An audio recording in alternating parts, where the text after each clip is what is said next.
Nigerian Press Corps and 2 from the United States Press Corps. They will be handled from one press corps each to the next.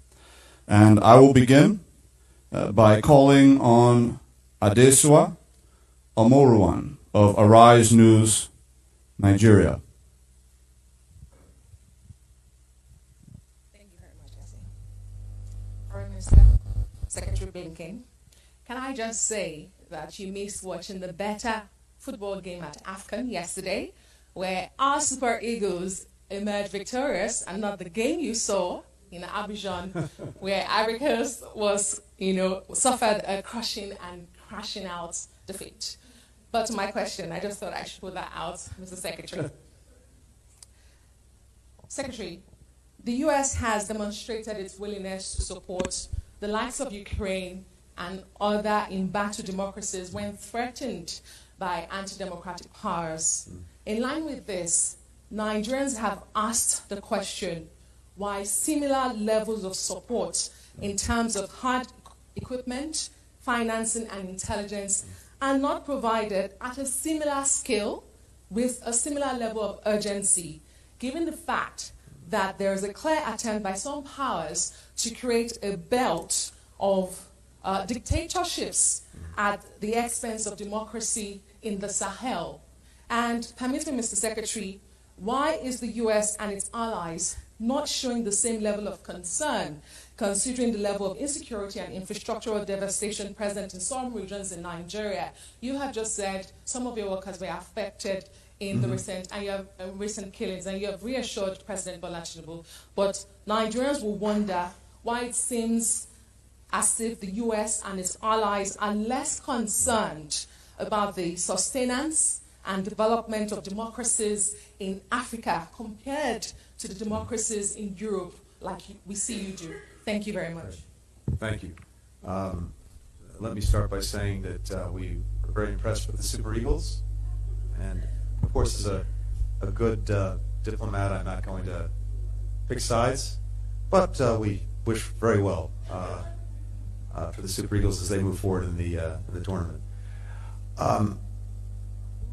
Let me say this in response to the, I think, very important question.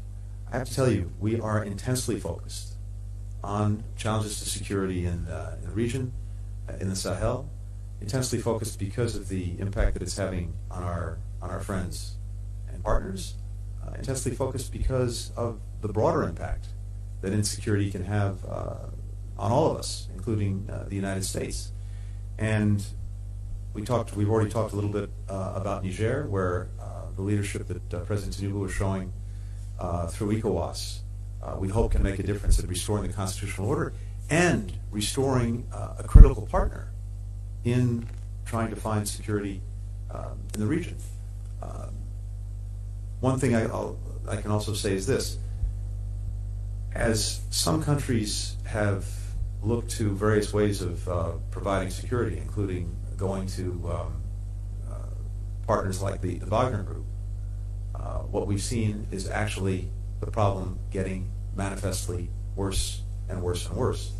You see the exploitation of people and resources by Wagner. We've actually seen violence and extremism in the countries where it's been operating go up, not down, and in fact go up dramatically. Having said that, it's important that we be working to support our partners who are trying to find effective ways of fighting insecurity.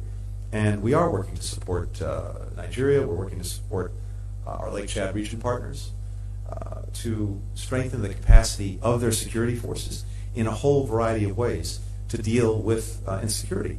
And yes, that does go to equipment, to technology, to weapons, and we're working on that. But it also goes to many other things, including information sharing, intelligence, technical support, advice, and it goes to having a comprehensive approach that genuinely focuses on citizen security, working with local communities in partnership, demonstrating that security forces are there first and foremost to protect them and to support their needs.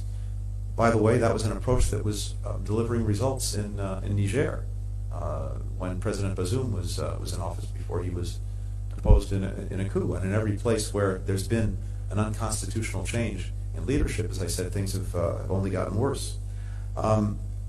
So when you look at what we are doing, we're providing assistance through a variety of means, through our diplomacy, engaging with other countries, through our security assistance, through police and military and justice program reforms, which are vital, through dialogue efforts, through development programs. All of these things work hand in hand.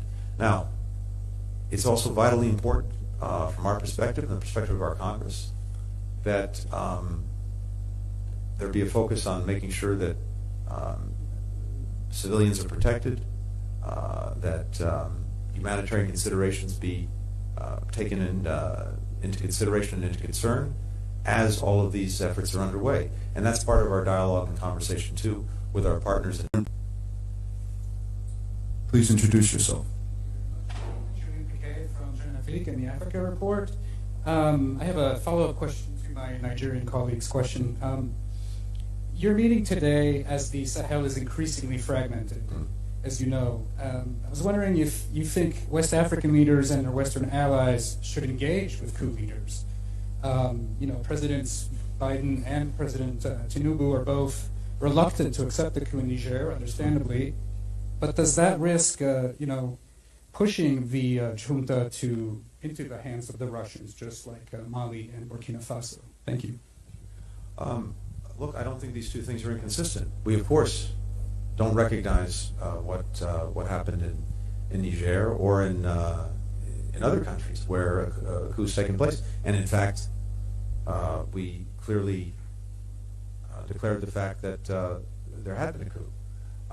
The question is, what is the most effective way to get back on the democratic track, in the case of Niger, to return to the constitutional order? And that also involves some engagement with those who perpetrated the coup, which is exactly what ECOWAS has done, what President Tinubu has done, what we've done in engaging with the CNSP and setting out what is necessary if Niger is to once again enjoy the relationships that it had with all of us, including assistance, including cooperation on counterterrorism, including other forms of support. So I don't think these things are inconsistent. And as I mentioned, back in December, there was a very important meeting between ECOWAS, chaired by President Tinubu, and those responsible for the coup in Niger, to just be very clear about what we're looking for, what the region is looking for, what ECOWAS is looking for, what the international community is looking for, to get Niger back on track. Now, we'll see if that produces results. But I think being very clear about what happened, very clear about what we're doing about it, but also having the appropriate engagement is necessary to see if we can move this to a better place. The second question from the Nigerian Press Corps. Please raise your hand. Go ahead and introduce yourself, please. My name is Stephen Angudu. I write for the Punch newspapers.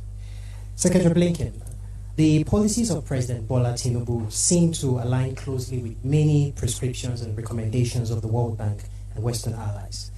They include policies such as the removal of long-standing subsidies on petrol, and of course the unification of the foreign exchange rates, amongst others.